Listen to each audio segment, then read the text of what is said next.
We are back, poets. Once again, we bring to you the latest and greatest Whittier College news. We are also keeping you poets informed on the upcoming events here on campus, as well as highlighting another month of all our sports teams. With that said, let's take it to Andrew with the candidates for the Whittier Scholars Council. Here at Whittier College, the Whittier Scholars Program not only allows students to have a wider range of studies, but there are also opportunities for students to be on the Whittier Scholars Council. This year there were 2 seats available on the council, and we had 3 student candidates. I'm here at the campus center with Whittier Scholars Council candidate Carly Schultz. Now, can you tell us what does it mean to be elected into the council? To be a part of the Whittier Scholars Council means that you participate with the faculty members on the board and read over student applications and grant applications and help the council decide how each student can best fit in with the program. And what are you studying under the Whittier Scholars? With the Whittier Scholars Program, I'm doing a mix of sociology, anthropology, religion, and women's studies, but it changes pretty often. The 3 candidates this year for the Whittier Scholars Council were Carly Schultz, Mauricio Escobar, and Katie Reynolds. Unfortunately, we were unable to interview Katie as she is off studying abroad this semester. This has been Andrew Tejada reporting for QCTV. Well, best of luck to all 3 candidates on behalf of the QCTV team. You know, that's really inspiring to see the involvement of some of our students, and that's just the type of quality you get here at Whittier College. Well, we do produce the finest students, Dylan. Don't act surprised. No, I agree. You know, did you know that some of our students from the QC and Acropolis were sent out to Florida? I didn't. Let's take it to Leo and find out. Thank you. I'm here in Orlando, Florida at the Associated College Press Conference. And I'll be taking a look at what this conference is about and what people are gaining from it. The conference has drawn college press associations from all over the country to one place. There are students from state universities, community colleges, and private colleges, all gathered in the name of bettering their college press. Here in Orlando, these students will attend informational sessions, network with other campus media groups, and hopefully get tools to improve their own college press when they return to school. I know it's challenging when you do that, but what we're doing in that process is we're thinking about, like, how are we going to impact all these different parts of our audience, you know, ultimately.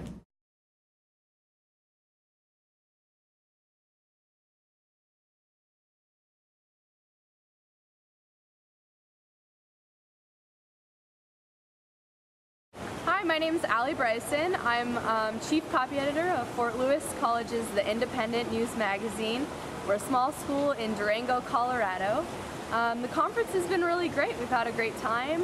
The coolest thing that we have done so far is we went to a Convergence of News Media seminar, and we're actually overhauling our whole paper, and so we're going to umbrella all of the news outlets in our media center and create a new website that includes our newspaper, our radio station, our broadcast station, and just kind of create one big independent news feature.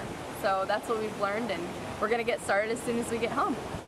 Once again, this is Leandro Pfeffer at the Associated College Press Conference in Orlando, Florida. Thank you. Back to you in the newsroom.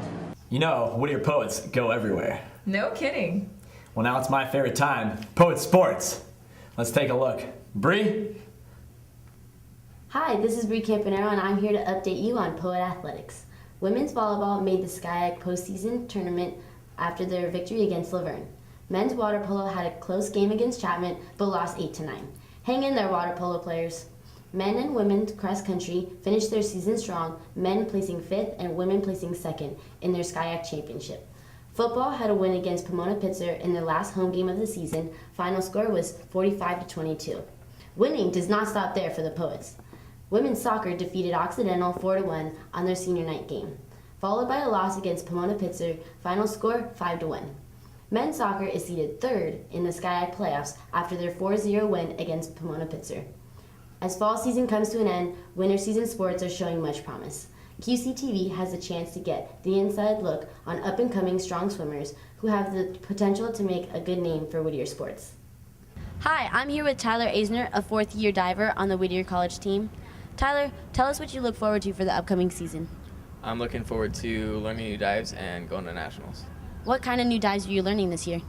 Front 4.5 tuck, front 3.5 pike, back 2.5 pike, back 1.5, 2.5 twist, and triple twist and 1.5. That sounds great. And you mentioned nationals. Where and when will nationals take place? Nationals is in Indiana in February. That's exciting. And your current records, I read about them in the QC newspaper. Could you give us a little bit information about that?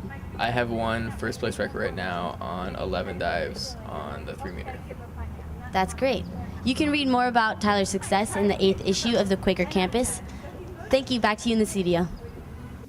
Bree really took a dive in on that piece. You're telling me.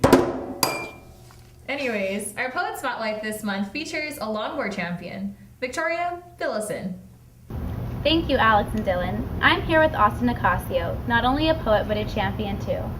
So Austin, how long have you been longboarding for? Well, I started skateboarding when I was 5 years old, and I got into traditional longboarding or downhill when I was 12 years old, and I've been doing a lot of it since then. And how does it feel to be a longboard champion? It feels good, you know. Taking the whole sport to another level definitely strives me to achieve more. Ever since the World Championship race, which was in June, I placed third.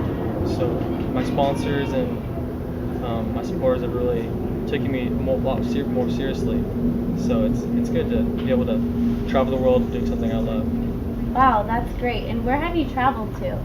Well, before the race, I traveled places mostly local.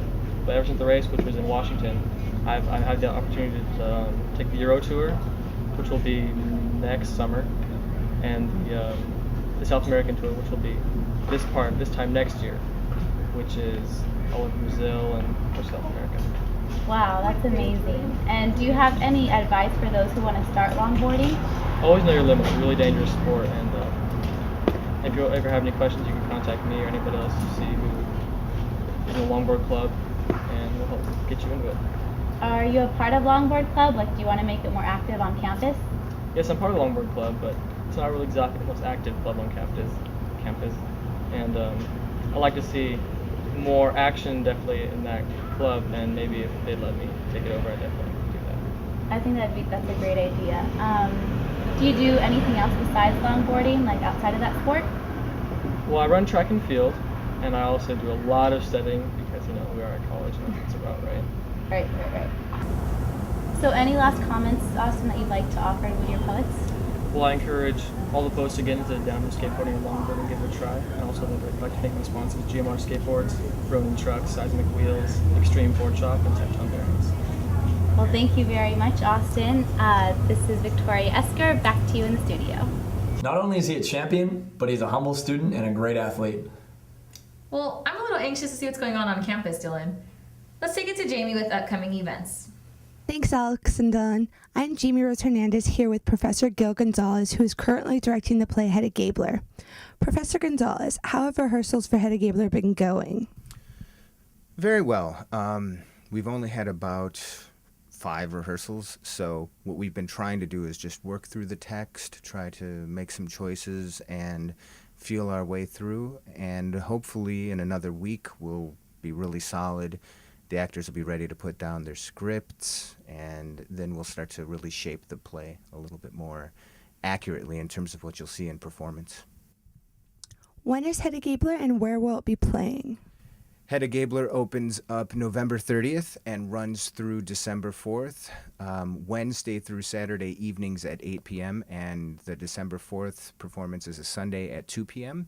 It's here in the Shannon Center in the Studio Theater, so you can get your tickets. Tickets are only $5 for students, and we hope to see you all there. Great, thank you so much. So, poets, other upcoming events include Club Tease Me November 4th, Blackout November 11th, registration beginning November 14th through the 18th, and Sports Fest November 18th through the 20th. This is Jamie Rose Hernandez, back to you in the studio. That's all, Whittier. But before you take us off of your screen, be sure to check out this month's episodes of Mock Talk and Dubsy Style, coming out November 15th. Also, QCTV brings to you our weekly episodes every Thursday, so be sure to look in your poet emails. That's right. Till then, I'm Dylan Grandy. And I'm Alexandra Sanchez. Take care.